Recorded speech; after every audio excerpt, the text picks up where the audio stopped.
Ayo! J'espère que vous allez bien. Aujourd'hui on se retrouve pour un nouvel avis lecture et je vous parle d'une saga qui n'est pas encore terminée et dont on parle pas souvent sur Booktube et Bookstagram. Aujourd'hui du coup je vous parle de 3 tomes, les 3 premiers tomes de la saga Briseis, donc ça c'est le tome 3.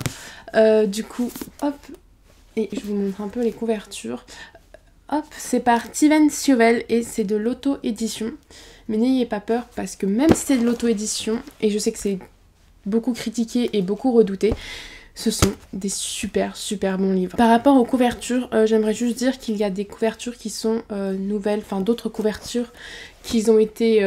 Enfin vous avez le choix en fait entre 2 couvertures différentes. Je préfère les deuxièmes couvertures, je vais pas vous le cacher.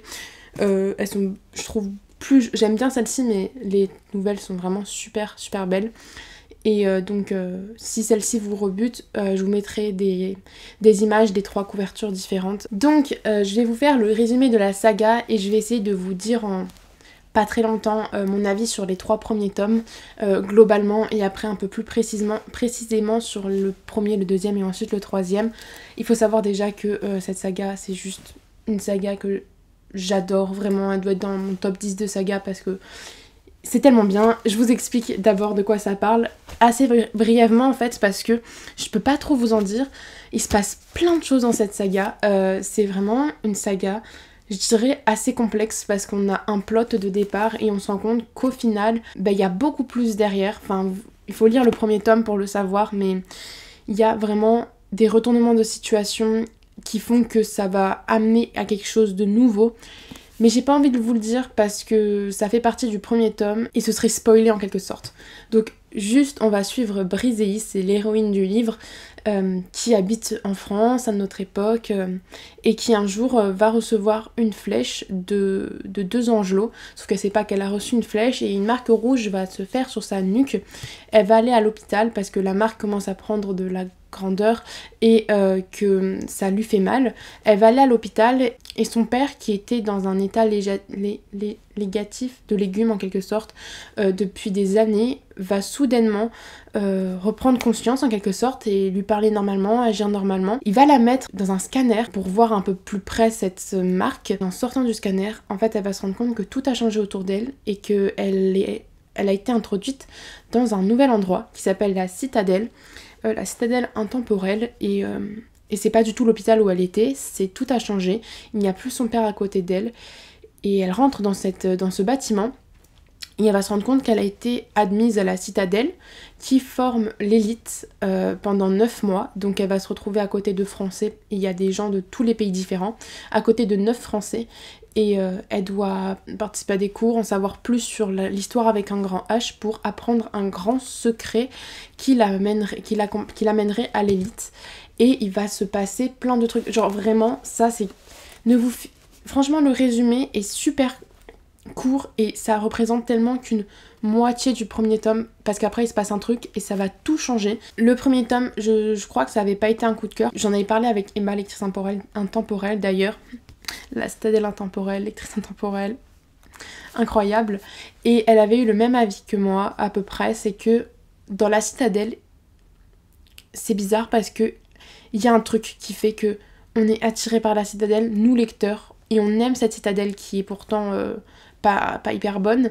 On l'aime et on n'a pas envie d'en sortir. Et pourtant à un moment donné on va sortir de la citadelle et on veut y retourner. Moi je trouvais ça super dommage, je voulais pas sortir de la citadelle parce que vraiment j'étais comme envoûtée par ce bâtiment, cette histoire qu'il y a autour, les couloirs que traverse Briseis, c'était incroyable, vraiment cet effet magique qu'il y a dessus. De toute façon je vous invite, si vous voulez vraiment des avis hyper détaillés, je vous mettrai dans le petit i le vlog du premier tome. Après arrive la moitié à peu près, et pendant un tiers du roman, enfin du coup dans le deuxième tiers du roman, c'était lent, mais c'était nécessaire, mais c'était quand même un rythme hyper lent, je m'ennuyais, il se passait pas grand chose, et je me disais, c'est bête parce que c'était tellement bien, et en fait, le troisième tiers, on apprend quelque chose, et ça change toute la donne, et j'étais à fond dans le roman, j'étais dans cette addiction du roman, et j'aimais la tournure que prenait l'histoire. Vraiment, je m'y attendais un petit peu, je savais j'avais compris la fin. Voilà pour le premier tome, et comme je vous ai dit, je vous invite à aller voir mon vlog si vous voulez en savoir plus, parce que je peux pas trop non plus en parler pendant 15 minutes.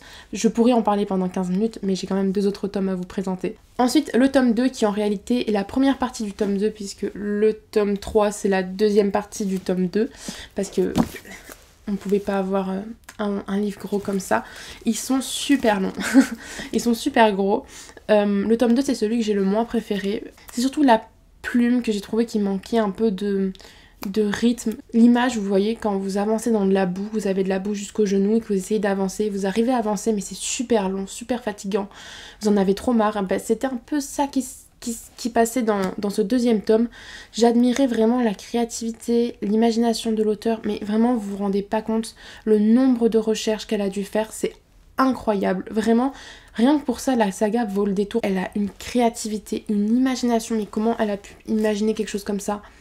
Genre le plot, que ce soit l'intrigue, que ce soit les retournements de situation, mais vraiment c'est bluffant de voir le talent de l'auteur. C'est vraiment incroyable.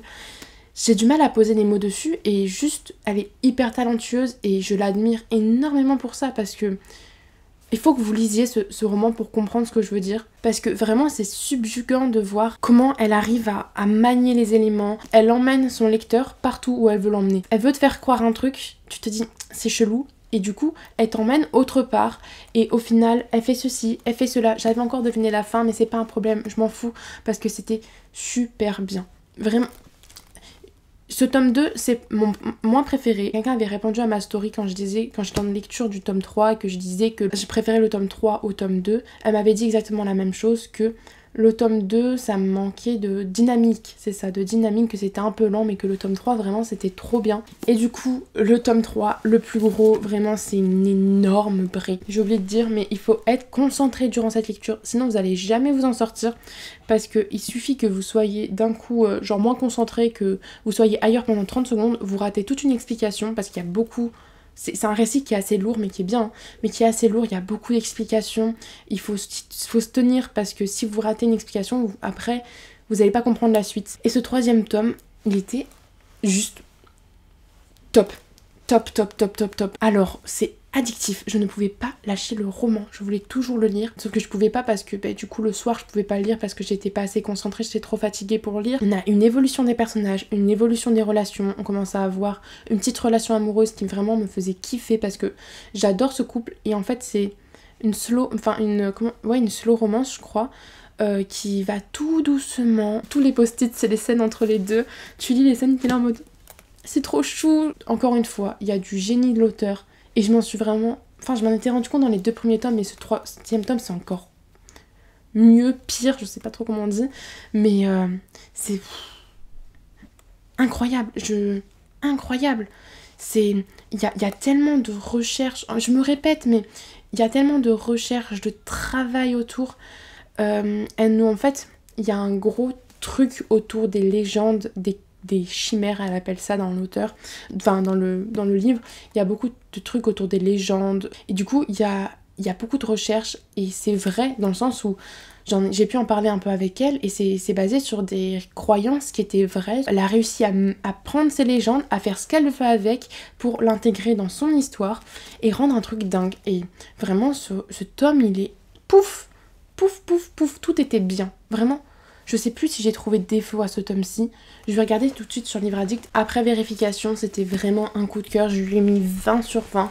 J'ai trouvé aucun défaut, contrairement au tome 1 et au tome 2. S'il vous plaît, allez voir cette saga. Je vous en supplie. Plongez dedans. Elle est trop bien. Trop bien. Bon, du coup voilà, c'est tout pour cette saga. Je remercie l'auteur, j'ai oublié de le dire en début de vidéo, mais je remercie l'auteur de m'avoir envoyé ces romans-ci. Si vous êtes arrivé jusqu'au bout de cette vidéo, vous pouvez mettre un emoji,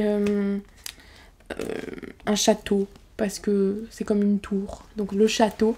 Vous mettez un emoji château, pardon, et me dire... répondre en commentaire quel est pour vous genre le livre où vous avez le plus trouvé, enfin de vous-même, que l'auteur était un génie, qu'il l'avait fait, ou qu'il ou elle avait fait vraiment des recherches de dingue, créativité, imagination, et que vous lisez le livre et vous vous dites c'est pas possible d'être autant talentueux? Voilà, dites-moi ça. Et j'espère que cette vidéo vous aura plu. Et d'ici qu'on se retrouve dans une prochaine vidéo, j'espère que vous vous marierez avec votre book boyfriend ou votre book girlfriend et que vous aurez ensemble beaucoup de livres. Ciao!